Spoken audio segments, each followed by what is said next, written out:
అందరికీ నమస్కారం అండి. Welcome to life of Shweta vlogs. ఈరోజు ఈ వీడియోలో కిచెన్ క్లీనింగ్ చూపించాను. నైట్ పూట ఎలా చేసుకోవాలి కిచెన్ క్లీనింగ్, మరుసటి రోజు కోసం అన్నీ ఎలా ప్లాన్ చేసుకోవాలి అనేది ఈ వీడియోలో చూపించిన. వీడియో ఇన్ఫర్మేటివ్గా ఉంటుందండి. వీడియోని పూర్తిగా చూడండి.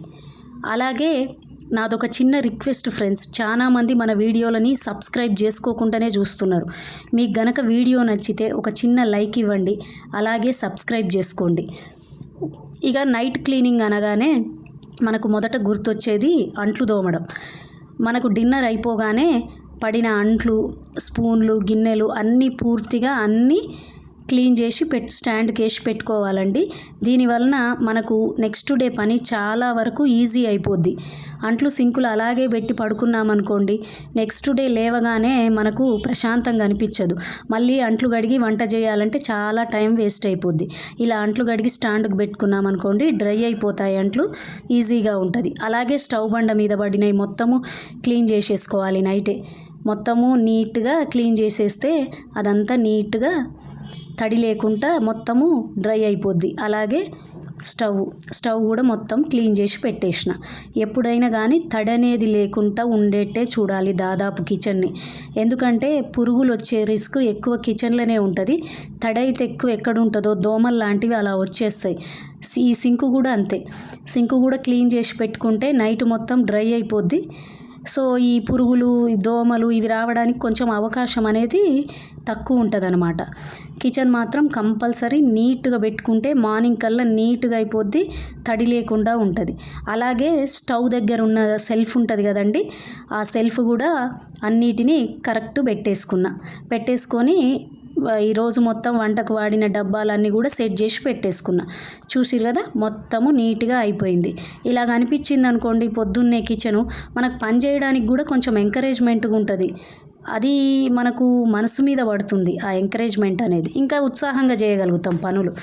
ఇక ఆ సెల్ఫ్ ఉంది కదా, స్టవ్ దగ్గర ఉన్న సెల్ఫ్ దగ్గర పసుపు, కారం ఇట్లాంటివన్నీ ఒకే దగ్గర పెట్టేసుకుంటా. సపోజ్ రేపు ఇడ్లీ చేసేది ఉందనుకోండి, పల్లీ చట్నీ కోసం మళ్ళా పల్లీల కోసం వెతుక్కోకుండా ముందే పక్కన పెట్టేసుకుంటా. అలాగే ఇడ్లీ చేసేది ఉంటే ఇడ్లీ పాత్ర మొత్తము నైటే కడిగి పెట్టుకుంటా. మొత్తం డ్రై అయింది కదా, అది కూడా ప్రిపేర్డ్గా ఉంటుంది. అలాగే పుదీనా, కొత్తిమీర ఏమన్నా ఆకులు పొద్దున తీయడం కుదరదు, ఆకులన్నీ అవన్నీ తెంపడం ఇదంతా నైటే చేసి పెట్టుకోవాలి. అలాగే తొడమలు తీసి పచ్చిమిర్చి పెట్టుకున్నాం అనుకోండి, ఇవి కూడా బాక్స్లో పెట్టుకుంటే ఫ్రిడ్జ్లో ఈజీగా ఉంటుంది పొద్దున. ఇవైతే మనం కంపల్సరీ డైలీ వాడతాం కదా, పచ్చిమిర్చి ఇట్లాంటివి, పుదీనా, కొత్తిమీర, పోపులు వేసుకోవడం, ఇవన్నీ ముందే ప్రిపేర్ చేసి పెట్టుకోవాలి. అలాగే ఈ బెండకాయలు కానీ, దోసకాయలు కానీ ఏవైనా రేపు ఒకవేళ మనం బెండకాయలు వండుతున్నాం అనుకోండి, అన్ని కూరగాయల నుంచి తీసి వండడము. కొంతమందికి లంచ్ బాక్స్ ప్రిపేర్ చేసేది ఉంటుంది పొద్దున్నే, దూరంగా స్కూళ్ళు ఉన్న వాళ్ళకి. మళ్ళీ వీటిలల్లో వెతికి వండడం అలా కాకుండా మీరు నైటే ఓ ప్లాన్ ఉందనుకోండి, సపోజ్ బెండకాయలు వండాలి, వాటిని పక్కకు విడిగా పెట్టుకోండి, ఒక కవర్లో పెట్టి ఫ్రిడ్జ్లో పెట్టుకోండి. మార్నింగ్ ఈజీగా తీసి వంట చేసేయచ్చు. ఇక పిల్లలవి ఉంటాయి కదా బాక్సులు, వాళ్ళ బాక్సులు అంతా డ్రై అయిపోయినాక అన్నీ ఒక దగ్గర పెట్టుకుంటే సెట్, వెతికేది ఉండదు. మొత్తం అవన్నీ బాక్సులన్నీ మూతలు పెట్టేసి సెల్ఫ్లో నీట్గా పెట్టుకోవాలి. అన్నం బాక్సు, కర్రీ, కర్డ్వి, స్నాక్వి అన్నీ ఒక దగ్గర పెట్టుకుంటే ఎవరి బాక్సులు వాళ్ళకు స్నాక్వి, లంచ్వి అన్నీ ఈజీగా పెట్టేసేయచ్చు. అలాగే కొన్ని అయిపోయి ఉంటాయి పప్పులు, అవి మళ్ళీ వాటిని మార్నింగ్ ఇట్లా అన్నీ ఫిల్ చేయడం కష్టమవుతుంది. సో కొంచెం ఒక 5 నిమిషాలు టైం తీసుకొని అవన్నీ అందులో పెట్టేసామనుకోండి, కందిపప్పు, పెసరపప్పు ఏవైనా పప్పులు అయిపోయినాయి, పిండులు అవైనా పెట్టుకుంటే మనకు అవసరమైనప్పుడు తీసి వాటిని వాడుకోవచ్చు.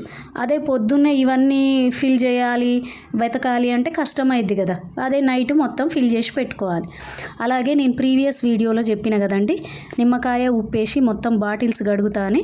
ఆ బాటిల్స్ కడిగినాక మీరు నైటే అలా పెట్టేసుకోండి, డ్రై చేసి మంచిగా మీకు ఈజీగా ఉంటుంది బాటిల్ ఫిల్ చేసి పిల్లలకి ఇవ్వడానికి. అలాగే బెల్టులు, ఐడి కార్డులు, సాక్సులు అవన్నీ కూడా పిల్లలకు సంబంధించినవి ఒక దగ్గర పెట్టుకోండి. అలాగే పిల్లల కంపాక్సులు చెక్ చేయండి, పెన్సిల్స్, ఎరేజర్స్, షార్ప్నర్స్ ఉన్నాయా అవన్నీ సెట్ చేసి పెట్టండి. ఒకవేళ ఇవి మిస్ అయితే పిల్లలు ఇబ్బంది పడతారు కదా, పొద్దున పూట ఇది కుదరదు. అందుకని నైటే సెట్ చేసి పెట్టండి అన్నీ ఉన్నాయా లేదా. ఇక పిల్లలవి బ్యాగుల దగ్గర కంపాక్సులు, ఒకవేళ పిల్లలకి ఏమైనా ఎగ్జామ్స్ లాంటివి ఉంటే ఆ ప్యాడ్స్ ఇవన్నీ దగ్గర పెట్టుకోండి. నిజం చెప్పనా అండి, పొద్దున పూట మనకి ఏది అవసరమో ఎంత ఎతికినా దొరకదు ఆ టెన్షన్లో. ఇట్లా నైట్ పెట్టుకుంటే చాలా 70% భారం అయితే దిగిపోద్ది. దానికి పిల్లల వస్తువులు పెట్టేసుకుంటే వాళ్ళ స్కూల్కి వెళ్ళడానికి ఈజీగా ఉంటుంది. అలాగే లంచ్ బాక్సులు, స్నాక్ బాక్సులు కూడా పక్కకు పెట్టేయండి.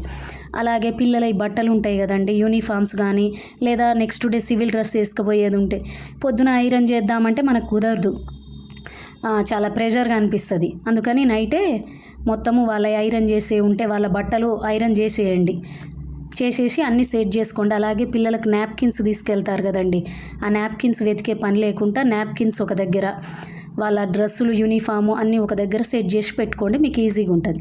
ఇదండి ఈరోజు వీడియో. ఈ వీడియో కనుక మీకు నచ్చితే, ఇన్ఫర్మేటివ్గా అనిపిస్తే లైఫ్ ఆఫ్ శ్వేత వ్లాగ్స్ అనే ఛానల్ని సబ్స్క్రైబ్ చేసుకోండి ఫ్రెండ్స్. అలాగే ఒక చిన్న లైక్ ఇవ్వండి.